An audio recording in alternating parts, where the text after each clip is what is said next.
Buenos Buenos días, días, jóvenes. jóvenes. Oh, salió sincronizado. Sí, Partimos con la totalmente. clase número 2 de segundo medio. En la clase del día de hoy vamos a ver la crisis del 1929. La clase anterior, no olvidar que vimos los cambios culturales, sociales que pasaron después de la Primera Guerra Mundial. Ahora ya entramos a la década de los años 20, último año de la década de los años 20, 1929, y vamos a ver la famosa crisis del 29. Que a usted probablemente le está sonando Entonces, mucho porque en diferentes medios claro, dicen que se avecina una crisis igual de terrible que esta. Pero, ¿de qué se trata esta crisis como para saber que los medios, incluso el mundo político le tienen miedo? Por favor, quédate en este video para poder averiguarlo. objetivo entonces reconocer el impacto de la crisis de 1929. Y tenemos ahí la crisis del 29, tenemos 1929, la Gran Depresión. Ojo, la llamada crisis de 1929 también se le llama la Gran Depresión, No es porque estén porque si tristes, uno, bueno, sí están tristes. claro, tiene que ver con una depresión. Si viéramos un gráfico económico, habría un descenso significativo, ¿cierto?, de la economía, ¿ya? Hay una depresión económica, ¿ya? La economía iba funcionando bien hasta 1929 y después del llamado Black Tuesday o Jueves Negro, la economía entra en un shock. Hay un shock económico que se va a producir este llamado Jueves Negro de octubre de 1929. Avanzamos entonces. Oh, yeah. La crisis económica de 1929. Durante los años 20, la economía estadounidense experimentó una notable expansión. Sin embargo, este crecimiento económico era frágil, pues se basaba en la creciente especulación financiera, es decir, en invertir una determinada suma de dinero con el fin de beneficiarse por medio de variaciones de los precios en el corto o mediano plazo. Vamos a Por explicar este ejemplo, párrafo. cuando alguien te quiere vender algo, no sé, por ejemplo, ya te vendo mis zapatillas, son terribles, buenas, son Nike Shot.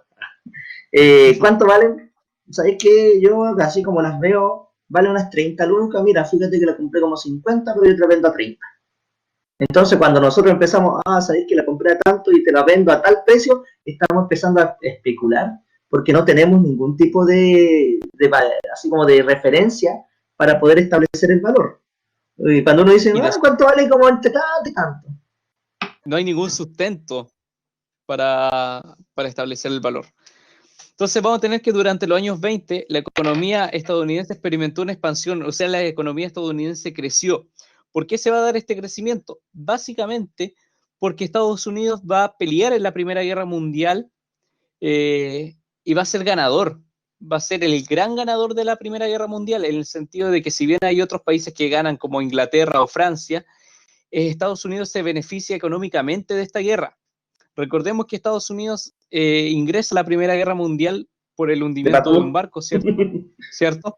Pero Estados Unidos en la Primera Guerra Mundial, en gran parte de la guerra se mantiene neutral, ¿ya? Y de hecho financiaba a ambos bandos, les prestaba dinero a ambos bandos.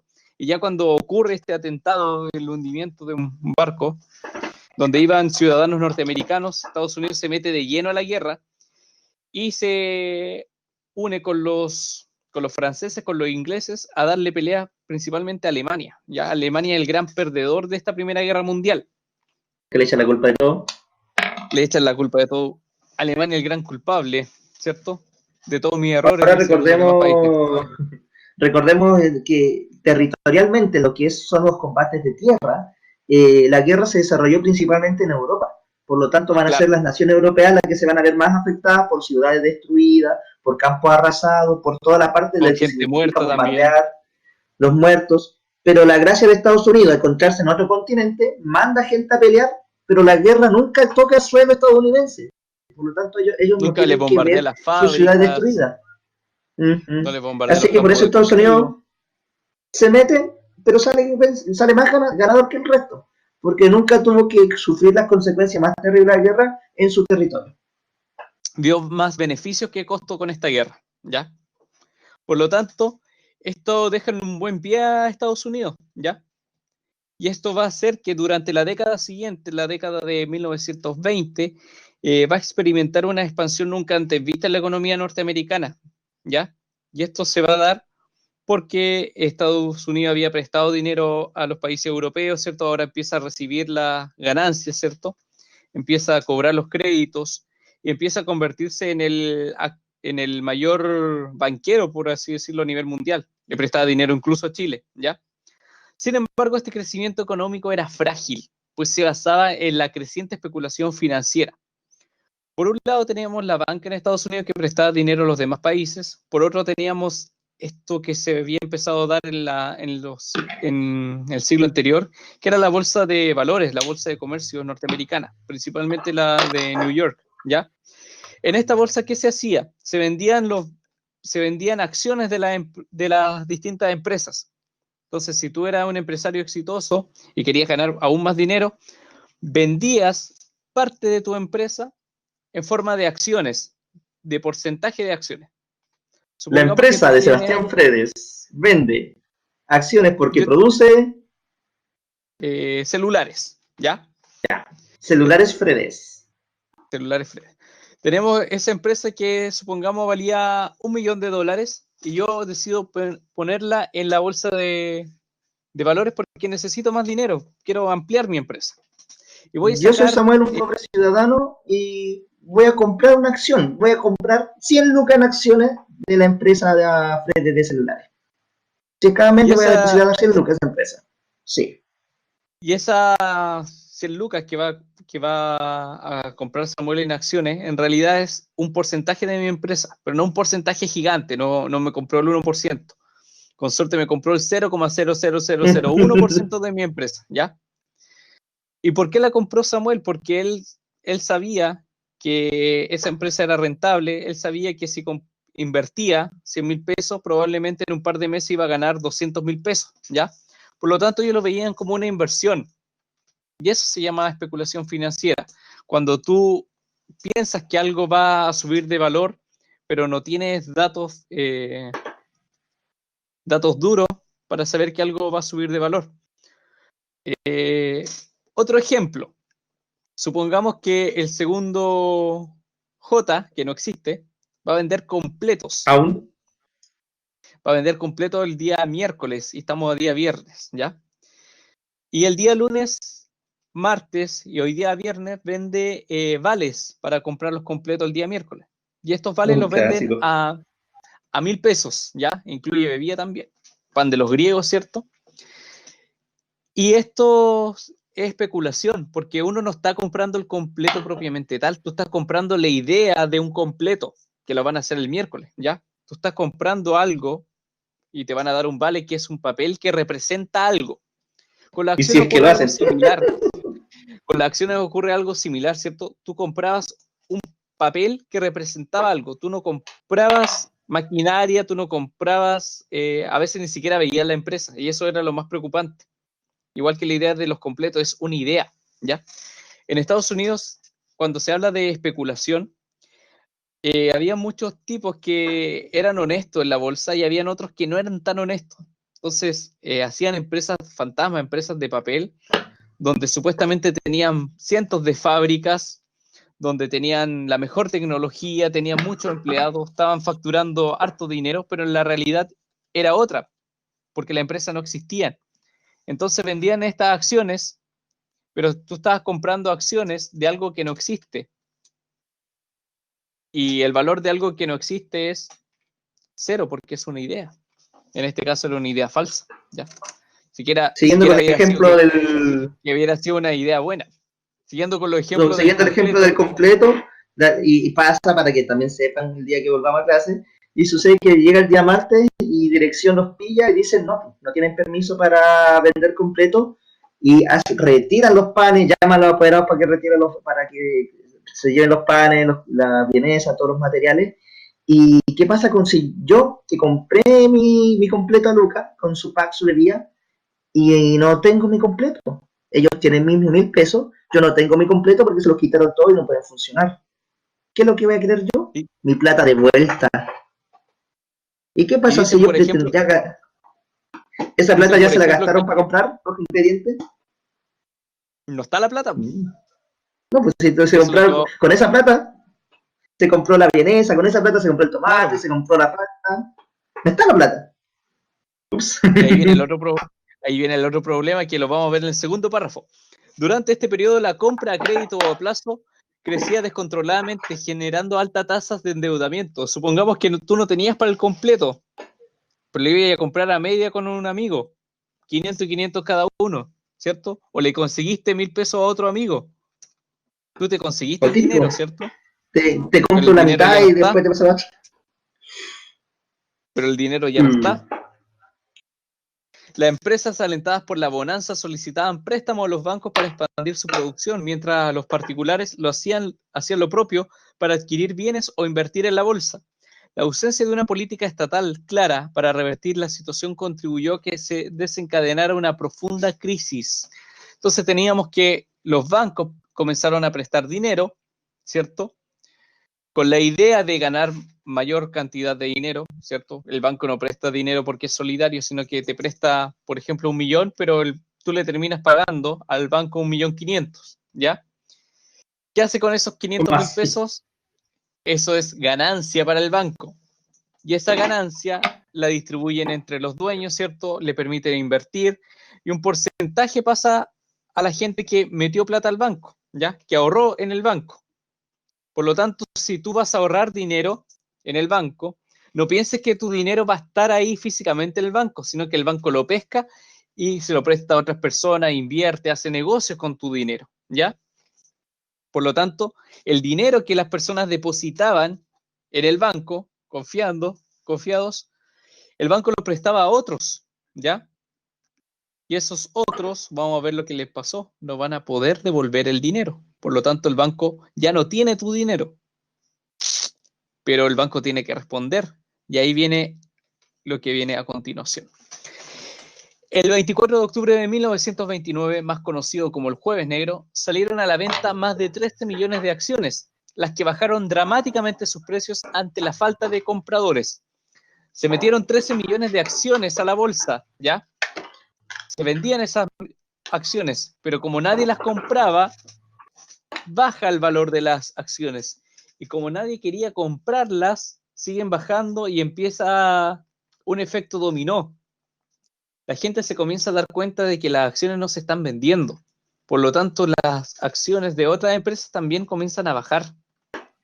Y al bajar todas al mismo tiempo, todos se desesperan porque están viendo que sus inversiones se están perdiendo. Si tú tenías, en el caso de Samuel, que tenía 100.000 pesos invertidos en la empresa Fred de celulares, y sus acciones, que eran el 0,0001%, equivalían a 100.000 pesos, ahora Samuel se da cuenta que sus acciones, que son el 0,0001%, no valen 100.000 pesos, sino que valen 10.000 pesos. Él en un día acaba de perder 90.000 pesos, porque sus acciones no valen nada, valen prácticamente nada. Oye, Y pero si pásame la se plata de vuelta supone que entonces, po. la plata no la tengo yo, la invertí. Pero, Y ¿dónde ahí, está mi plata? Yo que no hay plata. y lo más terrible, que Samuel probablemente no eran 100.000 pesos de él, sino que eran 100.000 pesos que le consiguió al banco pensando que iba a ser el negocio del siglo.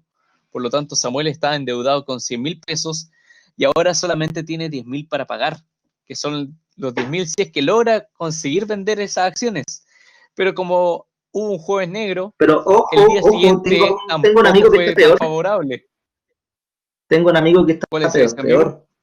Mira, tengo un amigo, un nombre, creo que se llama Amador, y él hizo algo peor.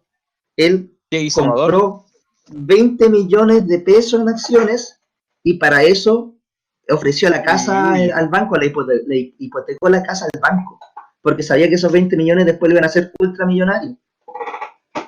Sabía que esos 20 millones lo iba después a valer 40 millones, pero en la realidad 100 o es que cientos de esos 20 miles. millones valen solamente 2.000 pesos, porque él invirtió en otra compañía. Por lo tanto, ¿Y qué va a pasar con él su está casa? endeudado en 20 millones, la perdió. Esos 20 millones no existen para Amador. Lo que él pronosticaba que en unos meses más iban a ser 40 millones, ahora son solamente 2.000 pesos. Por lo tanto, él está endeudado con el banco en 20 millones, perdió su casa y solamente tiene 2.000 pesos, que es lo que valen las acciones que compró Amador. Por lo tanto, ahí venía el gran problema. Y teníamos a Elisa, que había invertido los ahorros de su vida en el banco. Bajo el colchón, cuidadosamente, ya no están bajo el colchón. Dijo, mejor las voy a meter en el banco, que es un lugar más seguro, pensando que sí, claro, su dinero iba a crecer ahí en el banco. No fue así, porque la plata de Elisa, lamentablemente en el sistema bancario, fue a dar a los bolsillos de Amador. Y Amador, ¿qué hizo con esos 20 millones? Los invirtió en una empresa y esa empresa no se fue a la existía. quiebra. Y dejó de existir esa empresa. Por lo tanto, lo que hablamos de la especulación financiera fue eso. Fue gente que pensaba que las acciones que iba a comprar iban a valer más. Fue chocar con la realidad que el valor de las acciones se desplomó, por lo tanto, lo que iba a ser un negocio redondo, finalmente terminó liquidando a la gente. Hubo muchos gente que empresarios tomó que riesgo terminaron inmenso. suicidando y se terminaron matando porque se vieron empobrecidos de un día a otro, se vieron endeudados, gente que había guardado los ahorros de su vida en el banco los perdió. Por lo tanto, era una situación bastante crítica lo que se vivía en ese Jueves Negro en Estados Unidos. Tenemos que este día Jueves Negro de 1929... Pausa. De Nueva York. Hay un ejemplo muy bueno. Si vieron, si alguien vio Hombres de Negro 3, cuando Will Smith, cuando el agente J, va viajando en el tiempo, se lanza de un edificio y llega a los años 20 y está cayendo, él mira hacia el lado y hay otro tipo cayendo también, suicidándose. Y eso es una parodia bastante cruel a la ola de suicidios que hubo por producto del Jueves Negro, de personas que al verse empobrecidos y sin otra escapatoria, porque sabían que iban a terminar o en la cárcel o en las calles, prefirió suicidarse. Lo más terrible de estos chiquillos es que la vida cambió radicalmente para todos en Estados Unidos y en el resto del mundo, ¿ya? Porque la crisis afectó a todos de una forma u otra. A los que eran más arriesgados y compraban acciones, ¿cierto? A los que tenían los ahorros de la vida en el banco, la mitad de los bancos se fue a quiebra. Eso significa que los bancos no te devolvían el dinero porque no lo tenían, no existía el dinero. No estaba, de hecho no estaba físicamente porque ellos lo habían prestado. El 25% de las personas quedaron sin empleo ni seguros de ningún tipo, por lo tanto tenemos que, por un lado están las empresas quebradas, tenemos que los bancos están quebrados y tenemos que hay una alta tasa de cesantía, sin ningún tipo de seguro ni nada, ¿ya? Y la empresa tiene que despedir a los empleados porque no hay empresa. Estas personas a su vez también al quedar sin trabajo no tienen que darle de comer a las familias y las empresas que sobreviven no tienen a quién venderle porque la mayoría de las personas no tienen plata para comprar ni siquiera lujo, tienen con suerte para sobrevivir y si es que. Y ahí es donde empieza a quedar la mano. Y eso nos trae también al presente, chiquillos. Se estima que la crisis que está produciendo el coronavirus va a generar una crisis económica de tal envergadura como la crisis de 1929. Además, lo complejo de esta crisis de 1929, que no lo vamos a ver en esta clase, sino que más adelante, es que esta crisis lamentablemente también afecta a Latinoamérica y también afecta a Chile. Hay un informe de la Liga de las Naciones, que es como la antigua ONU, ¿ya? Es como el equivalente la abuelita de la ONU, el papá de la ONU. Claro, en la década de los 30, emite un informe donde señala que Chile es el país más afectado por esta crisis económica de 1929. Principalmente, ¿por qué? Porque Chile era un país exportador de materias primas. ¿Y quién era el gran comprador de estas materias primas? Estados Unidos. Como Estados Unidos está sumergido en una crisis económica donde no tiene ni siquiera dinero para ellos, comienza a no comprar la materia prima que le compraba a Chile. Chile, al no poder vender, nos vamos a quiebra también. Y además, sumado otro elemento, además los bancos de prestarle dinero a la gente, les prestaban dinero a los países. Los bancos norteamericanos van a seguir prestándole dinero a Chile hasta 1931. Y en 1931 Estados Unidos deja de prestarle dinero a Chile y comienza a cobrar el dinero. Chile, empobrecido por la situación de no vender salitre porque ya existía salitre sintético, el no poder cobre producto de la crisis del 29 y el cobrar los préstamos por parte de Estados Unidos va a provocar que Chile entre en la crisis económica más profunda que ha vivido, la crisis de los años 30, que va a durar y vamos a salir recién de la crisis en los años 40, con suerte, ¿ya? Porque la situación no mejora del todo al 100%. Una crisis que te va a poner presidente, te va a sacar presidente en cosa de meses, va a generar golpe de Estado a los que hicieron el golpe de Estado, o sea, la inestabilidad no solo es económica, sino que acarrea una inestabilidad política y también social.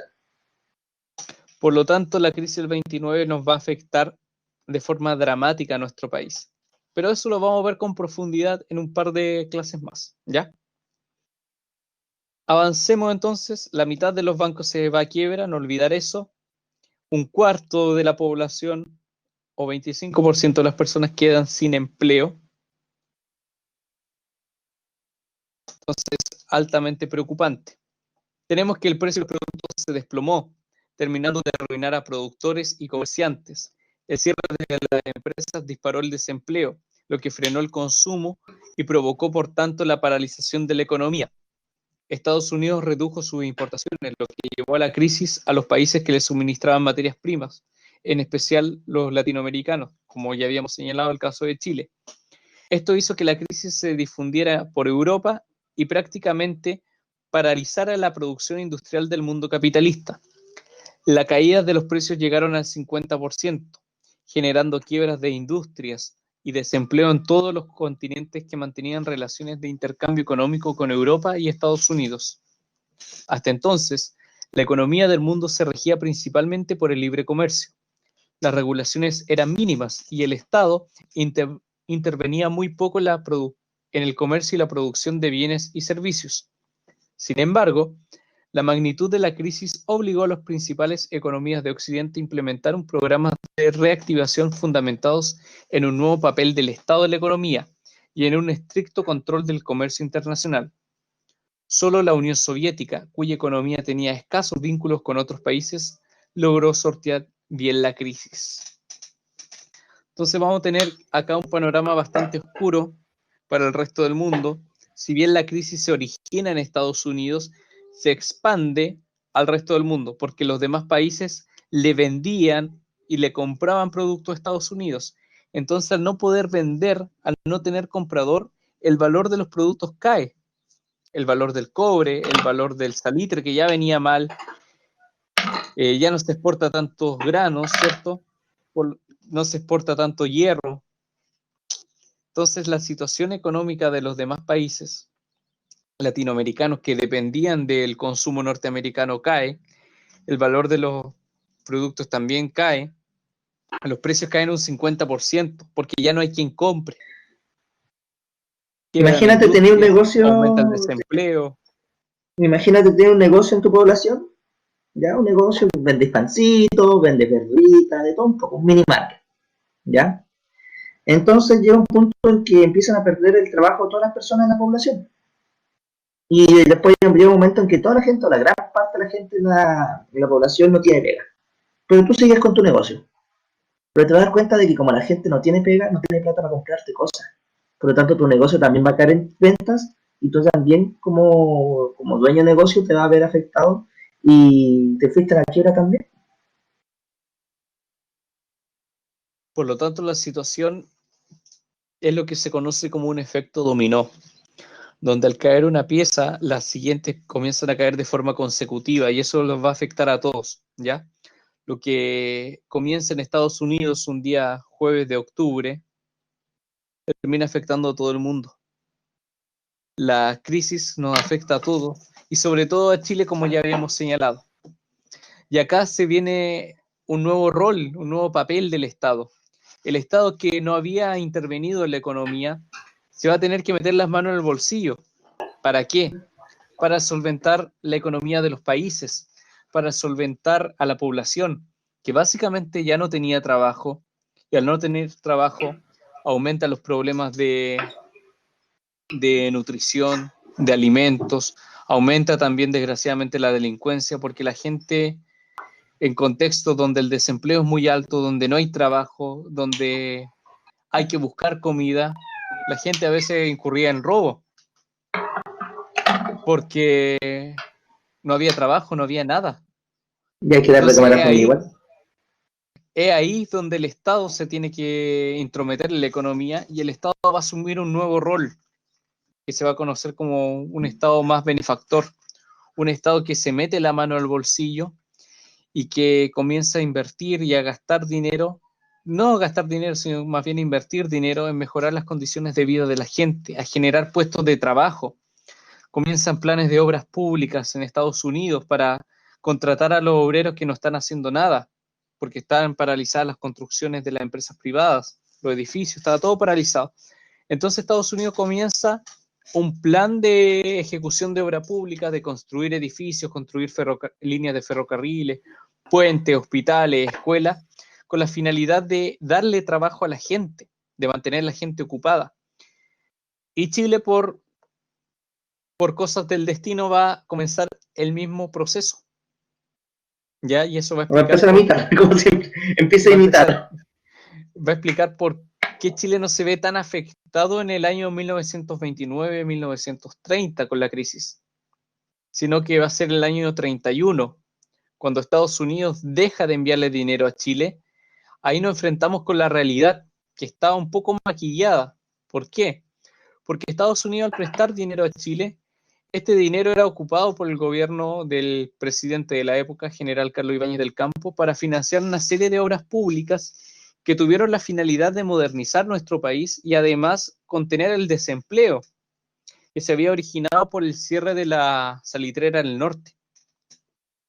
Al cerrarse la salitrera en el norte en la década del 20, principio del 30 principalmente, producto de la creación del salitre sintético, de que nuestro salitre natural no era tan competitivo porque era más barato el otro y era de la misma calidad, se cierra la oficina Recordemos que salitreras. el salitre es un mineral, ¿cierto? Recordemos que el salitre es un mineral que se recoge de la pampa del desierto, donde se encuentra en abundancia, y cuyo principal uso es en la agricultura, porque es un fertilizante natural y hace que las plantitas crezcan de manera maravillosa, incluso en situaciones que no son muy favorables, ¿ya?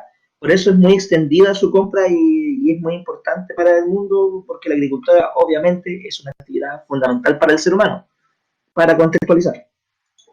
Y además señalar que el salitre se utilizaba también en la industria militar como un aditivo de la pólvora. Oh, sí. Entonces, en la década anterior fue altamente demandado, la década En de medio de una guerra, oh, sí. en medio de una guerra.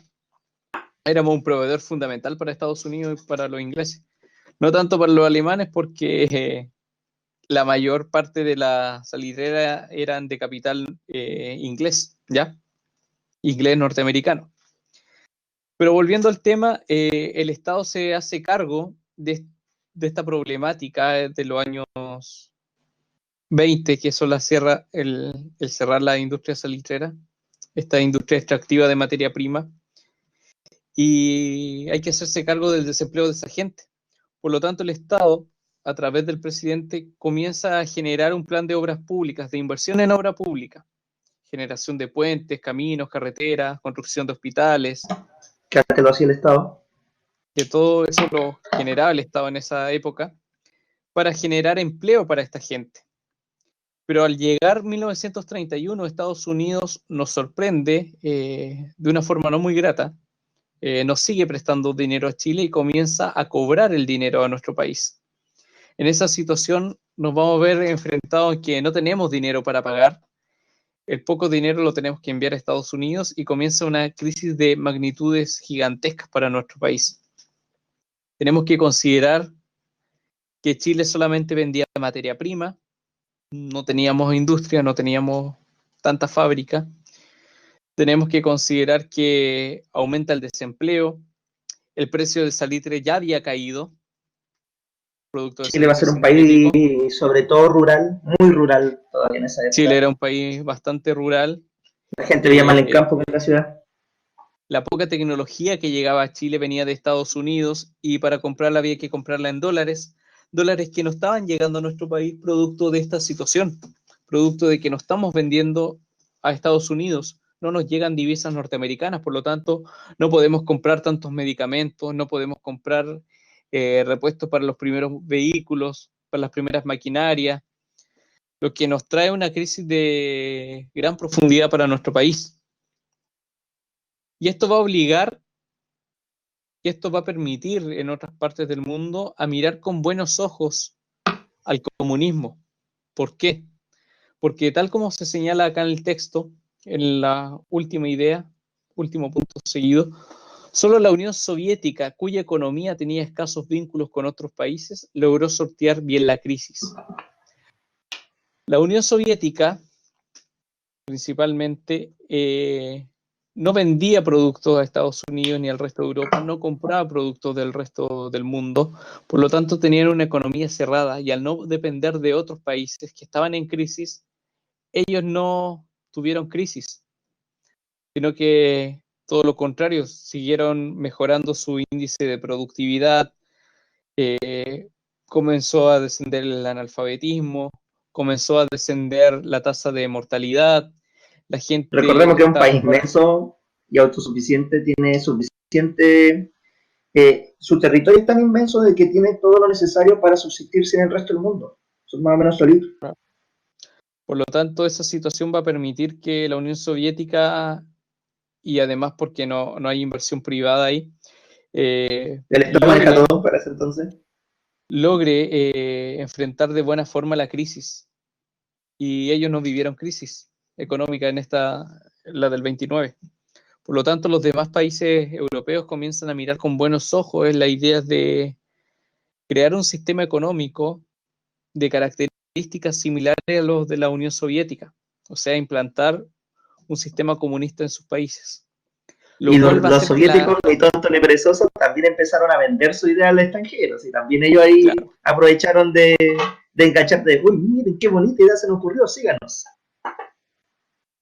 y eso va a dar pie a lo que va a ver la próxima clase, que es el surgimiento de los movimientos totalitarios. Acá ya estamos viendo un poco, nos estamos adentrando lentamente a lo que plantea la Unión Soviética, ¿ya? Y por qué va a ser tan exitosa.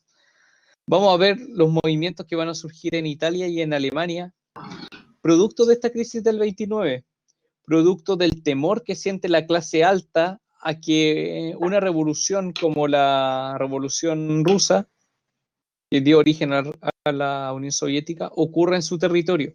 Y frente al temor a que se implante el comunismo en Alemania, va a surgir el movimiento nazi. Frente al temor que se implante el comunismo en Italia, va a surgir el movimiento fascista.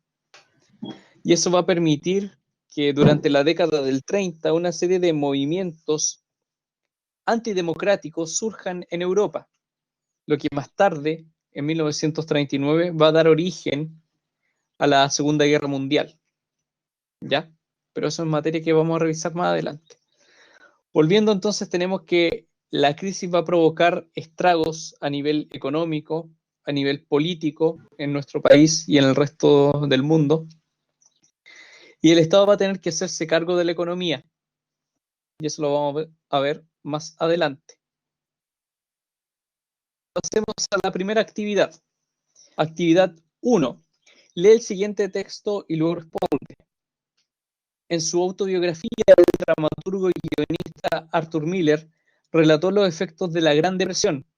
El verano de 1932 fue probablemente el punto más bajo de la depresión. Todo era muy sencillo. Nadie tenía dinero. Los recuerdos que tengo de aquel año en particular me configuraban una ciudad fantasma que de a poco se iba cubriendo de polvo. Manzana tras manzana, cada vez más rótulos de se traspasa en sucios escaparates de tiendas y talleres abiertos muchos años antes y en la actualidad cerrados. Fue también el año de las colas en las panaderías, de hombres sanos y robustos que formaban batallones de 6 y 8 al fondo a lo largo del muro de algún almacén, en espera de que éste o algún organismo municipal improvisado o el ejército de salvación o cualquier iglesia les diese un tazón o caldo o un panecillo. Miller, Arthur, Vueltas al tiempo, autobiografía, Barcelona, España, Tusquets, 1999. Del relato de Miller, ¿qué elementos te llaman la atención? Tienen que leer ese texto nuevamente, tienen que ver qué cosas le llaman la atención a ustedes, qué cosas pueden comparar con la actualidad, ¿ya? ¿Por qué habrá estado como una ciudad fantasma esta ciudad? ¿Por qué habrá cambiado tanto? ¿Por qué gente sana, como se habla ahí de hombres sanos y robustos, no estaban trabajando, sino que estaban esperando básicamente caridad, que les dieran un plato de comida, que les dieran un tazón de caldo o un pan para comer? Pregunta 2. ¿De qué forma la crisis económica de 1929, de qué forma la crisis afecta al comercio, el trabajo y la vida de las personas? ¿Cómo la crisis va a afectar a las personas en lo personal, ¿cierto? En lo laboral, en lo anímico? ¿Cómo afecta el comercio? ¿Cómo afecta el comercio en Estados Unidos, en el resto del mundo? El trabajo, ¿qué pasa con el trabajo?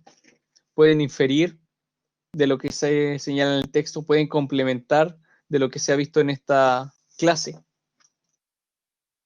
Entonces la idea es que trabajen con estas dos preguntas. Pasamos finalmente a la actividad 2. Actividad 2, observa las 4 imágenes. Estas 4 imágenes son de Estados Unidos y luego rellena el cuadro comparativo. Como señalaba, estas imágenes son de Estados Unidos. Las primeras 2 son del Central Park. Una es de 1929, la otra es más actual, más reciente, del año 2018. Y la imagen siguiente también corresponde a Estados Unidos. La imagen 3 son desempleados haciendo fila para conseguir una taza de café en Nueva York en la década de 1930. La imagen 4 son desempleados que hacen una fila para una entrevista de trabajo. Eso es más actual. No es precisamente de estos meses, sino que de los años anteriores, ¿ya? No piensen que es de marzo, de abril, de mayo, sino que es mucho más cercana a Último. nosotros en cuanto a tiempo. Es antes del COVID, ¿ya? ¿Qué tienen que hacer con esas imágenes? La 1 y la 2, ver los cambios, qué cosas han cambiado en el tiempo, qué cosas han permanecido en el tiempo. Y la imagen 3 y 4, qué cosas han cambiado en el tiempo y qué cosas permanecen en el tiempo. ¿Algo para complementar, Samuel? Bueno, lamentablemente estamos en una situación donde ese ejercicio no es difícil, ¿ah? Nosotros que llevamos ya bastante añitos trabajando en esto, por lo general les cuesta a los estudiantes hacer este tipo de comparaciones o de relaciones porque no se imagina la realidad del año 29, pero lamentablemente muchas de esas escenas se están repitiendo en la actualidad. Y esa es la gracia también de hacer esta actividad, de que nosotros veamos que no es algo nuevo que esté pasando en la historia de lo que estamos atravesando, independiente ya sea una enfermedad, una guerra, pero las crisis económicas siempre están presentes y se suceden en nuestra historia. Y esa es la gracia de poder estudiarla y de analizarla, de ponernos en el lugar de las personas que estuvieron antes, ver cómo ellos salieron adelante y si ellos cometieron errores en el pasado, tratar de nosotros no cometerlos. Y ojo que la crisis del 29, si bien fuimos el país más afectado después de ella, igual salimos adelante como país, igual se De superó la una u crisis, otra forma. costó, ¿cierto? Pero se superó. Por lo tanto, eso nos indica que de esta crisis igual vamos a salir fortalecidos como país, porque hay más herramientas, tenemos las herramientas que nos da la historia para ver qué fórmulas funcionaron en el caso chileno, qué fórmulas funcionaron para Estados Unidos, y no aplicar fórmulas que funcionaron, como las europeas, pero que trajeron a la larga resultados nefastos para todo el mundo, como el surgimiento de los totalitarismos, ¿ya? Porque Alemania recupera su economía, pero ¿en base a qué? En base a generar una industria militar preparándose para una guerra, en base a pisotear derechos humanos de gente que tenía recursos, ¿cierto? Como algunos judíos, de quitarle los recursos y de generar un sistema en el cual se le echó la culpa de la crisis principalmente a un grupo de gente, como eran los judíos, y se buscó la forma de eliminarlos. Entonces, ojo con la crisis porque si bien nos aporta desafíos, también vamos a ver gente que va a buscar resolver la crisis mediante formas no tan democráticas. Y eso va a ocurrir lamentablemente. Pero para esto nos sirve la historia, para tomar en consideración cosas que pasaron en el pasado y buscar la forma de superar la crisis entre todos los que hacemos este país, para que la gente que vive en él viva de forma más digna, incluso más digna que antes de la crisis. Eso es, chiquillos, la Ojalá. clase del día de hoy. Espero que cuando vean este video les quede mucho más clara la película en relación a los textos, en relación a las explicaciones. Cualquier duda o consulta nos pueden consultar a través de la plataforma Moodle. También va a estar El el Instagram. Instagram, ¿cierto? Yo creo que en el video se podría agregar, o en la descripción del video se podría agregar las redes sociales para que nos sigan, nos pregunten. Identificando quién es, por favor, porque la cuenta de Instagram la manejamos todos los profesores de historia y sus nombres de usuario en Instagram a veces son bastante poco la difícil, realidad. claro, bastante difícil de saber quién es, así que se identifica nombre y nivel cuando haga una consulta, cosa que conteste el profesor, porque de repente me habla el profesor de tercero, de cuarto, me dicen, oye, ¿sabes qué? Me llamó una tal Juanita y no le hago caso a ninguna Juanita, ¿sabes de qué curso es? Y tenemos que estar adivinando. Eso, chiquillos, cuídense, cuiden a la familia y esperamos verlos pronto en clases. A todos. Cuídense mucho, a nadie le gusta esta situación, pero bueno, se hace lo que se puede. Que estén bien. Chao, chao. Chao, chao.